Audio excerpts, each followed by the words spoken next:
I am really happy to be here and happy to share this information. And I hope what I want to do is talk for maybe 20 minutes and then hopefully have an engaged conversation with you all and answer some questions that you have. This is a topic that I think all of you care deeply about. And I'm so grateful that you do the work that you do, as you'll hear in a little bit. I have my own memories of Providence, and I'll share a few of those when we get to the end.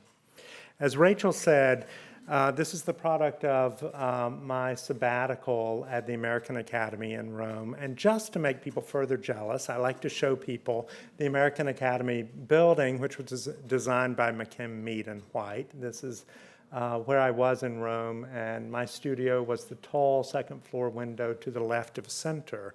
A really, really wonderful place to be. And I'll come back to this theme, but it was a building that was purpose-built to house architects, artists, preservationists, sculptors, and people studying the classics, including historians, and was designed to cause them to collaborate and have interdisciplinary interactions, and I think it succeeds in that. So I'm grateful to the National Trust and the American Academy for this.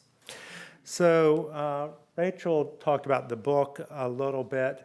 The result of my sabbatical was a series of essays that were first published online by the National Trust called Why Old Places Matter, and it ended up being a book published by Rowman and Littlefield through the American Association for State and Local History section, and you can buy it from them or online. And we also are going to have a book signing tomorrow at Books on the Square at 7 o'clock, which is in your program. So I invite you to give it a read, and I hope you'll enjoy it. I also want people to engage with these ideas. So why do places matter? Why do old places matter? I began to explore this topic because of teaching historic preservation law. And at the beginning of each one of my courses, I would ask my students, so why do we have historic preservation law?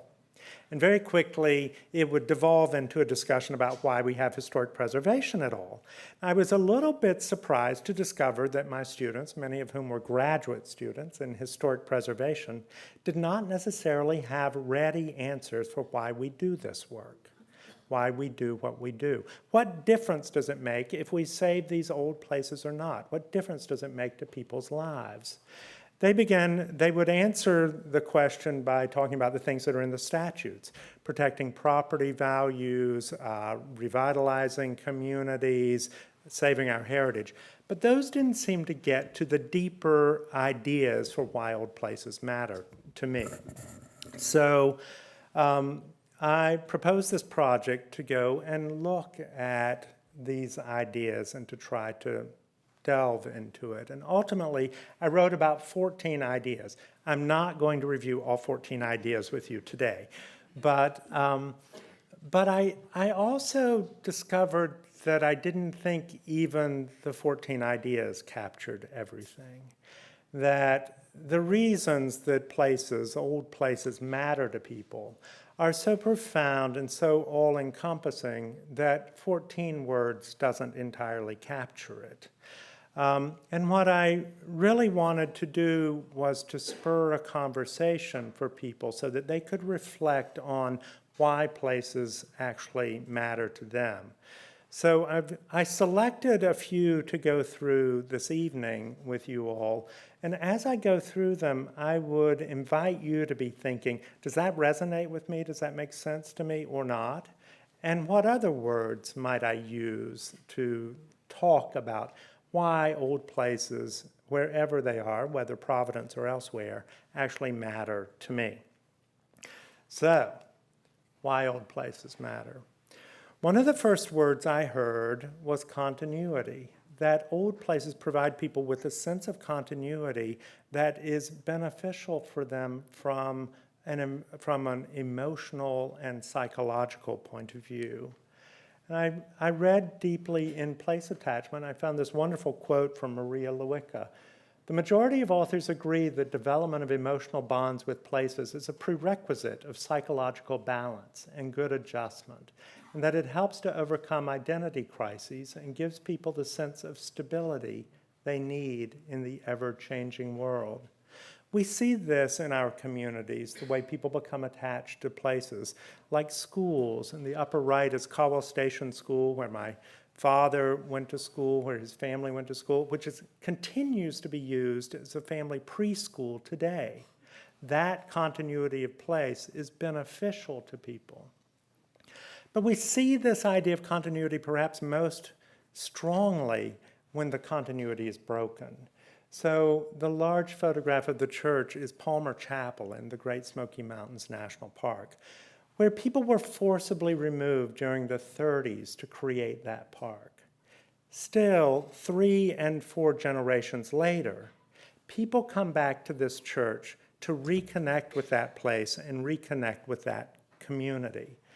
They were profoundly affected by being forcibly removed. And we see this all over the world. So in the lower right is Matera, Italy, where people were forcibly removed for better housing, which might sound familiar to you all. The granddaughter of a woman who was removed said that her grandmother always said that the community was never the same after they were removed from that place. Old places provide people with a sense of continuity. Memory. The architect Mary Donati says, old buildings are like memories you can touch. And old places serve as mnemonic aids that trigger our memory. The geographers Derek Alterman and Stephen Holscher say that people anchor their divergent memories in place. And we see this in the way people talk about a memory palace as a technique for remembering things. That if you place your memories in a room of a house in your mind, then you'll remember it. That's how profound the connection between memory and place is. And like when we see this image of the reflecting pool on the mall, I wasn't at that place, but I still have a sort of collective memory of it. These places are part of our memory, and old places serve as mnemonic aids for our memories. Individual identity. Old places are part of our identity, and this has long been recognized from Cicero, who wrote movingly about returning to his grandfather's house, to James Marston Fitch, the preservationist, who wrote that preservation affords the opportunity for the citizens to regain a sense of identity with their own origins, of which they have often been robbed by the sheer process of urbanization. Old places are part of our identity, but our identity also changes over time, and our attachment with places grows. So I show 2 images from my own childhood. My church, where I was raised in the upper left, but also my great-grandfather's simple white southern farmhouse. But over time, I've also grown to love and feel attached to and have as a part of my identity DuPont Circle, shown in the upper right, and the American Academy in Rome. So old places form a part of our identity, and the loss of them can have a profound impact on how people feel about themselves. Civic identity. The preservation movement has long championed the idea of civic identity, and I use Independence Hall as an example. It's a place that's been preserved for a long time as a part of the national identity of the United States. But as I talked to people about this idea, I found that they were a little reticent to talk about national identity in connection with historic preservation. I think that's partly summed up in something that Edward Said said. He talked about the vexed issue of nationalism and national identity, of how memories of the past are shaped in accordance with a certain notion of what we, or for that matter, they, really are. We've left people out of the story.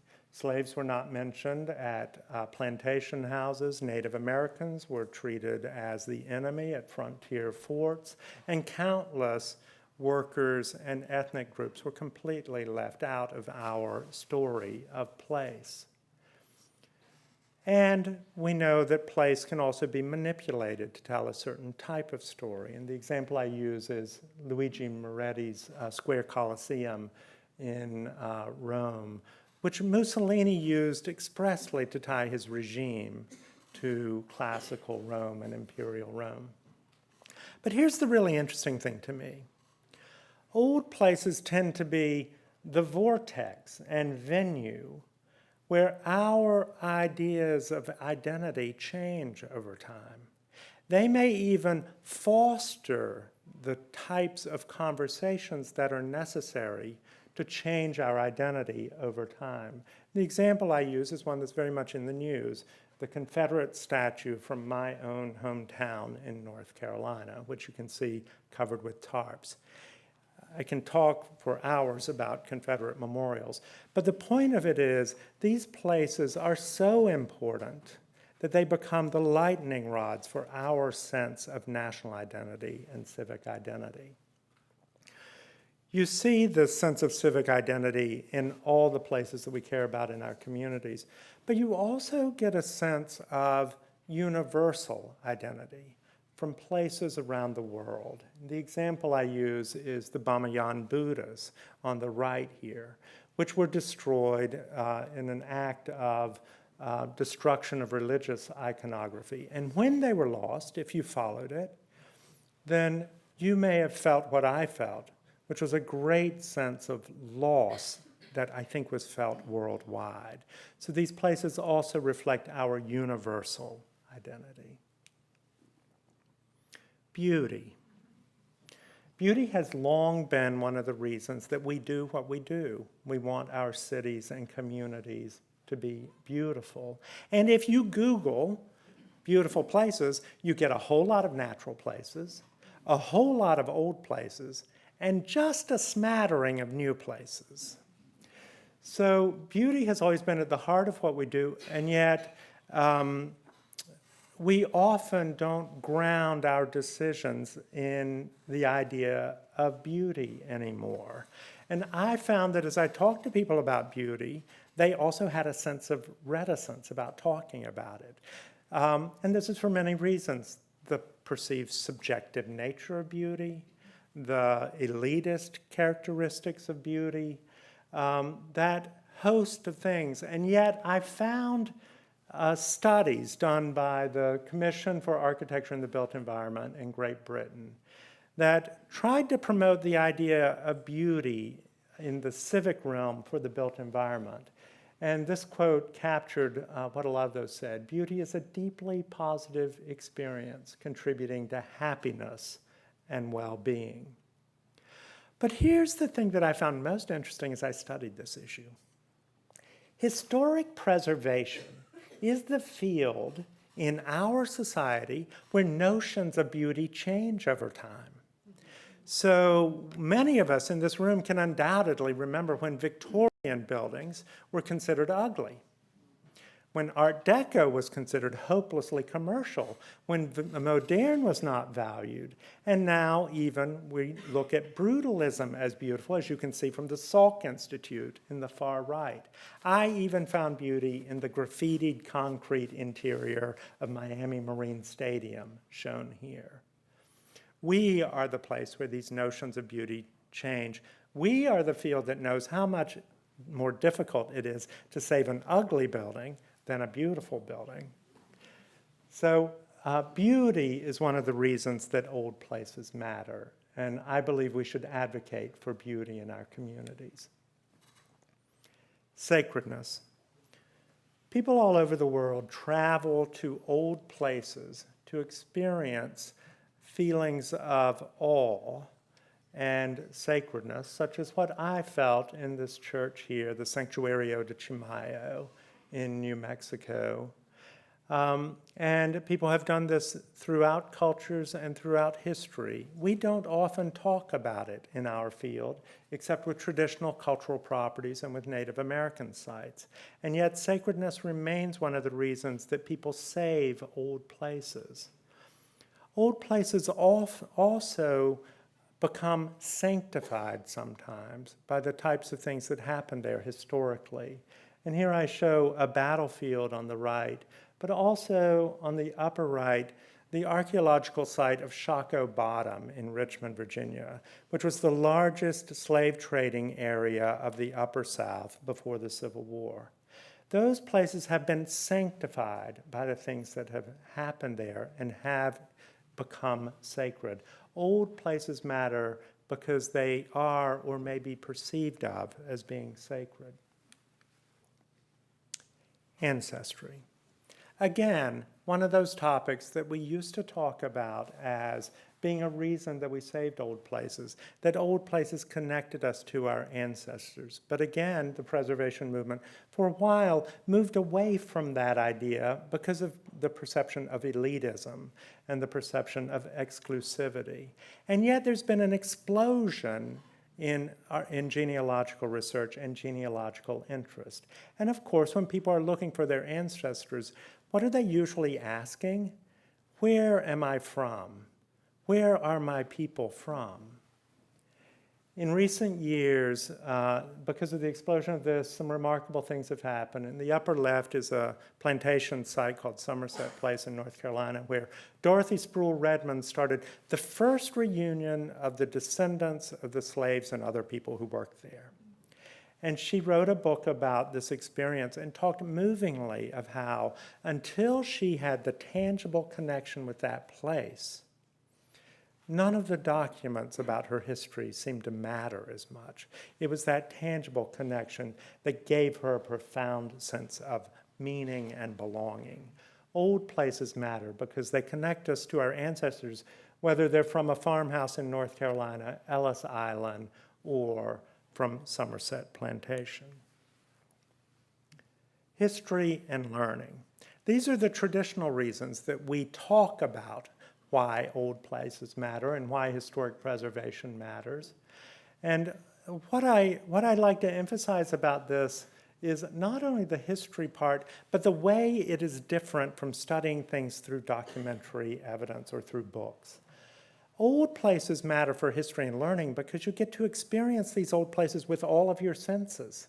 It's like full body immersion in history. And in fact, you can recognize this because what do most adults remember about their history classes in junior high school and high school? The field trips. That's what they remember because they experienced it in a really visceral, multi-sensory way. So people at President Lincoln's cottage like to touch the handrail that they know Lincoln touched to feel that connection with him. At Emily Dickinson's house in Amherst, people can experience something about her poetry that they couldn't know otherwise. And there's Old Salem in the lower right, where I went on field trips. But there's something else that people learn by the continued existence of these places.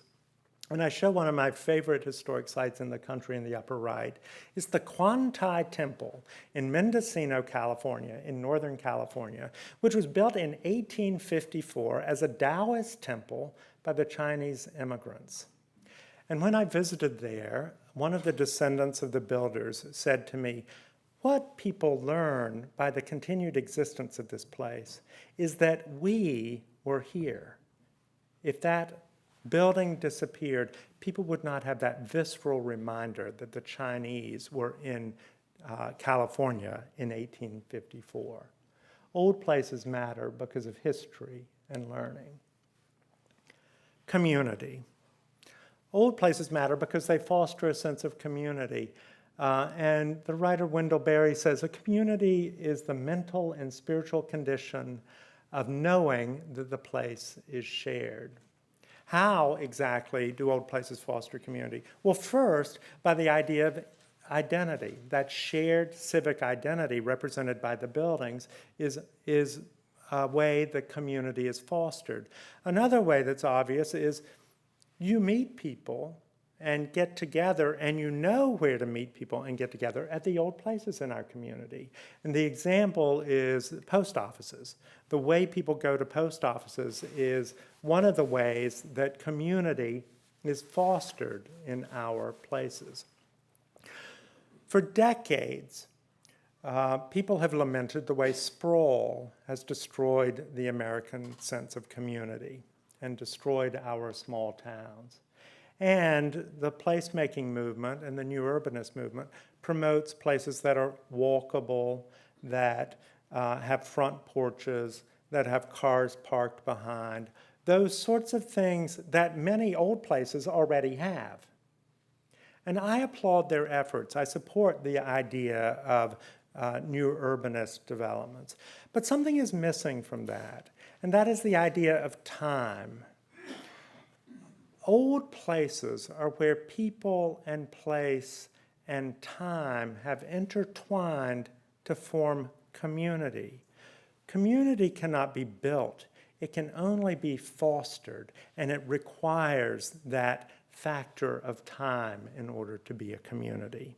Old places matter because they foster community. Sustainability. Old places matter, I think I have a quote here, because as Carl Elefante says, the greenest building is the building that is already built.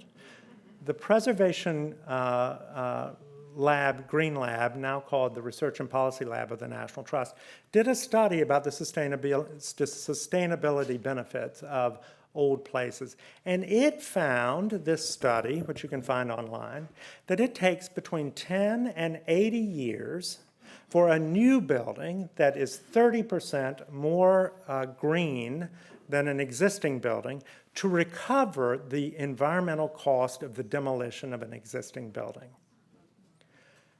The reuse of existing buildings is one of the greenest strategies that you can have. In addition, it saves farmland, it saves open space, and it reuses these valuable materials. I use the example of the floor from my own apartment building in Washington, D.C., which has been used continuously for 100 years. I don't know how much more sustainable you can get than that. Old places matter because they are sustainable. So those are the few I'm going through. There are others in the book. I hope you'll turn to them. Through this exploration of why old places matter, though, I, who have been a lifelong preservationist, I've spent 33 years at the National Trust for Historic Preservation, was a little bit surprised to discover something. I discovered that old places actually matter more than I thought they did. They're actually more significant for more reasons than I dreamt about. And a lot of it had to do with those opening ideas of identity and memory and continuity. The work that you do here in Providence preserves all of those capacities for the people of your city and your community. I'm thankful for the work you do for them, but also for myself. I am not a native here. I've only visited here a few times, but I have strong memories of Providence from when I was here before. The National Preservation Conference was held here in 2001, right after 9/11. And I have very vivid memories of that meeting, being at the Biltmore Hotel, hearing David McCullough speak at the Baptist Church just down the street from where we are in a moving way about the importance of America. And I also have memories of weddings I've attended here, friends I've met here, when I came to visit friends in college, when I came to visit scholars at Brown.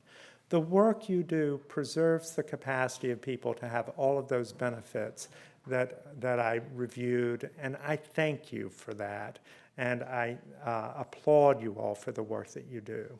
Thank you.